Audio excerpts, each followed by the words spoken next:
дар озмуни ҷумҳуриявии тоҷикистон ватани азизи ман дар даври ноҳиявӣ дар ноҳияи восеъ санъаткорони ҷавони ноҳия иштирок намуданд. сарояндагони хори умумӣ ва 11 нафар наврасон ва ҷавонон аз рӯи 5 номинатсия суруди яка навозиши умумӣ, маҳорати ровигӣ, шоирӣ, ҳунар ва маҳорати худро нишон доданд. иштирокчиёни озмун дастпарварони мактаби бачагонаи санъат, филармонияи халқии ноҳия ва маҳфилҳои муассисаҳои таҳсилоти миёнаи умумӣ мебошанд. саҳна озод буд. дигар хоҳишмандон ҳам имкон доштанд дар ин бахшҳо ҳунар ва истеъдоди худро нишон диҳанд.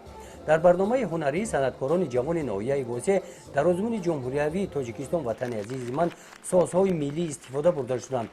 шеърҳо аз эҷодиёти халқ мушфиқӣ, бедил, давлати сафар, раҷаби ғаффор, бо оҳанг аз халқ, такмили зайниддин қаландаров ва муҳаммадҷон шайдуллоев, ҳунармандони ноҳия ва оҳангҳои акашариф ҷураев сароида шуданд.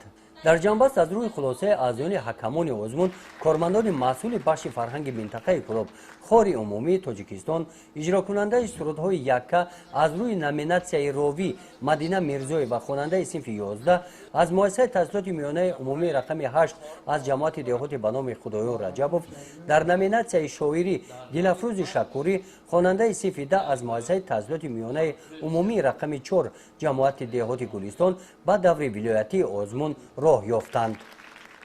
гузориши Хоҷа Назриев, Худойназар Зуҳуров аз ноҳияи восеъ барои барномаи иттилоотии Навид.